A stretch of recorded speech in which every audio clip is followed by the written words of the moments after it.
So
let's bring it up to what's going on now, present today.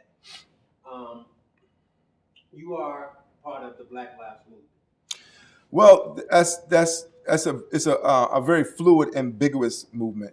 Everyone is part of Black Lives Matter movement. If you care about black people, you care about justice. If you care about police killings unanswered, then you're part of the Black Lives movement. But you also have a Black Lives organization. I'm not an official member of the Black Lives organization, but I have spoke on behalf of the Black Lives Matter movement, particularly Black Lives Movement DC.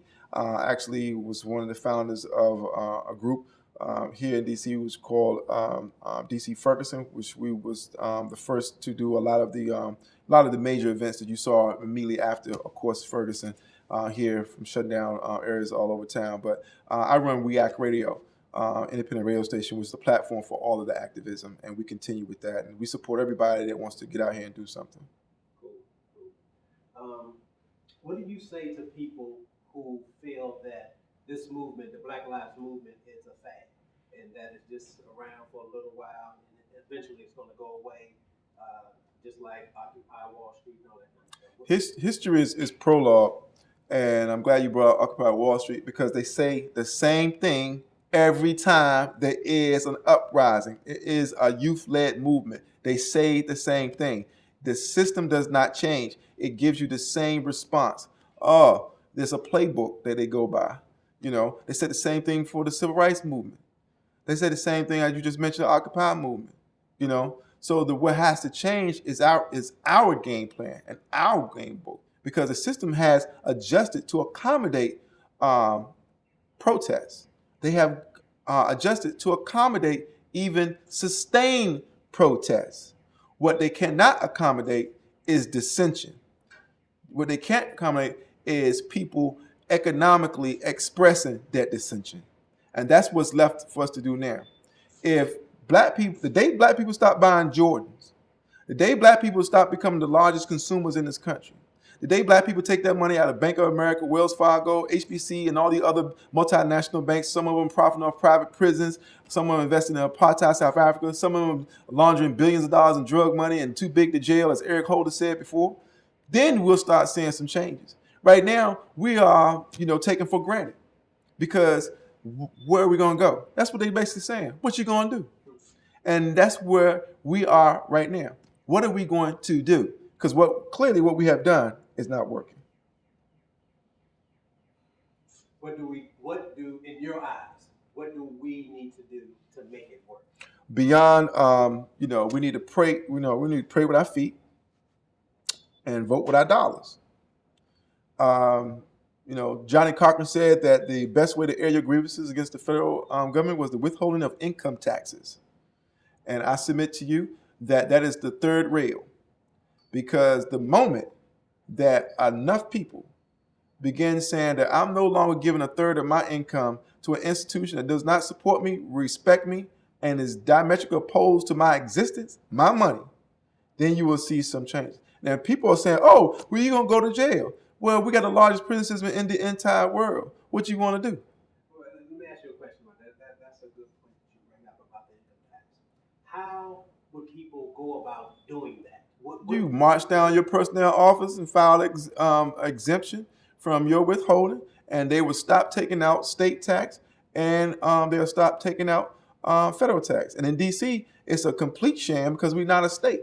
Exactly. We're taxation without representation. We pay higher taxes than most states. Right. So it's no excuse. No, it's no excuse but fear. Yes. Only thing holding us back in fear. And you're not going to get too much, you ain't going to get too far because D.C. is a big government town. The largest employer of black people is the federal government. And so, that, you know, they're never going to bite the hand that feed them. And so, that, and by and large, that's why they're not in the streets. You know, like you saw them in the streets in Baltimore. Because why? Baltimore's a working class town.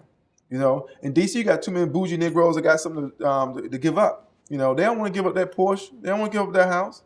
You know, they don't want to lose that. Because they know that before they even take you to jail, they're going to take your stuff. You know? But at what point are we going to say that we are willing to lose something? The difference between the Black Lives Matter movement and the Civil Rights movement is sacrifice. Okay, I'm glad you brought up the two, because that was one of my questions. Now, you say sacrifice. Sacrifice. Okay, so I'm guessing that you're saying in the 60s, during the Civil Rights movement, more people sacrificed than what's going on right now. We had children in the streets, jails filled up so big they had to put them out in farms and pig pens and build cages. You saw the tapes, the water hoses, the dogs, the batons. People was beaten. We come out, police say, right this way. Close out the street for you, right this way. It's kind of as if they like, you tired yet? No, you want to walk somewhere? You want to walk it off somewhere? Walk it off. You tired? You ready to go home? No, we'll walk it off. They accommodate you, at least in D.C. Because you saw what happened in Ferguson. Complete opposite. Then could you imagine what would happen if D.C. responded that way? Woo-wee. But see, what you saw in Ferguson was, a complete redneck racist force in charge. And they treated them just that. And what they didn't count on was the sustained resistance of the people. So it was beautiful they never went home, that they stood up to that.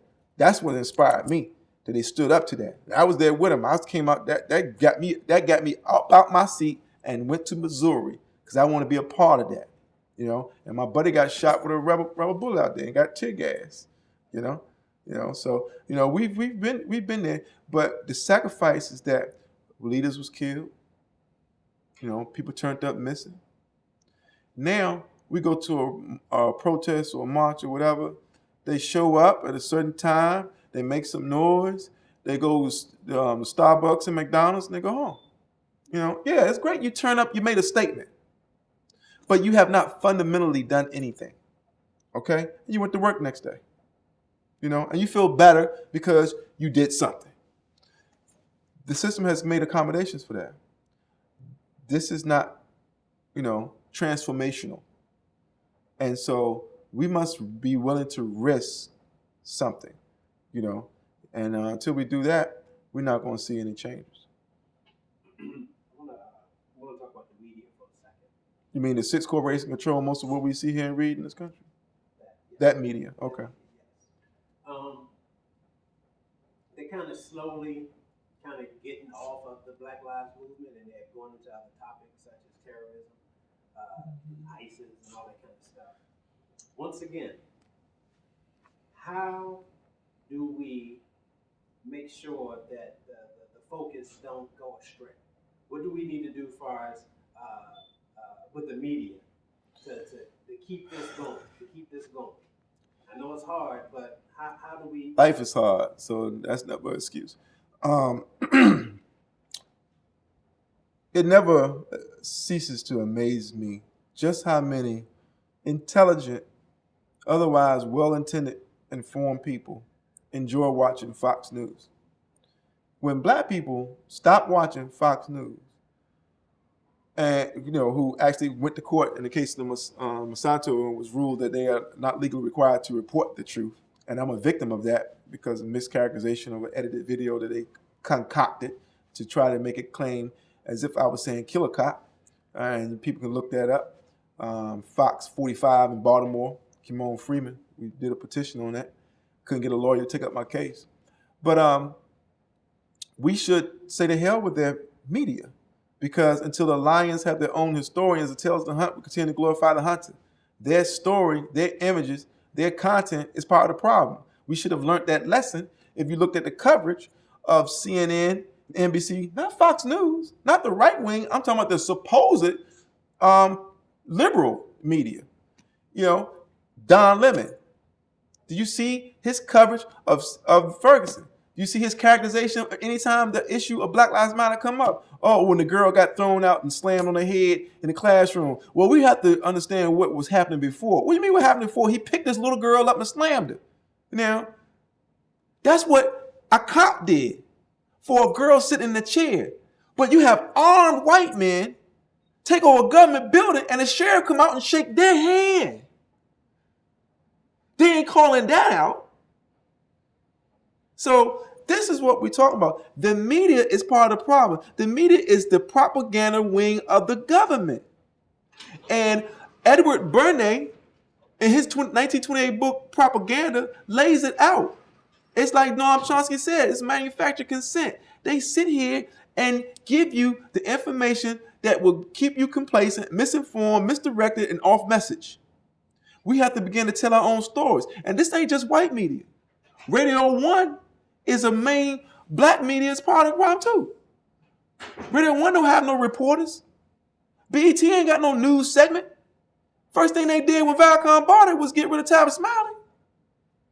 So we are to blame, and they want to keep, that's when they kept pumping what we hearing now, which is an imbalance in the presentation of black lifestyle and culture. There's nothing liberating, there's nothing inspiring, it's all turn up music.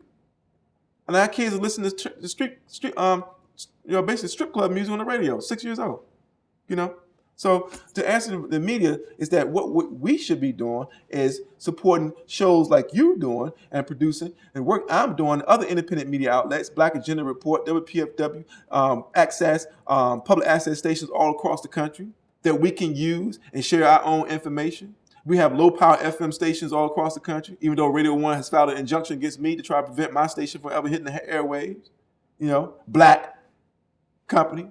So we need to understand that who gets to tell the story, and we need to tell our own stories. And instead of walking past the Washington Informer to go grab a Washington Post Express, because white supremacy tells us that we place more value on their report than this report. So even when we are there and showing up with great content and great products, we get overlooked because our people are basically castrated in their thinking that their ice is colder.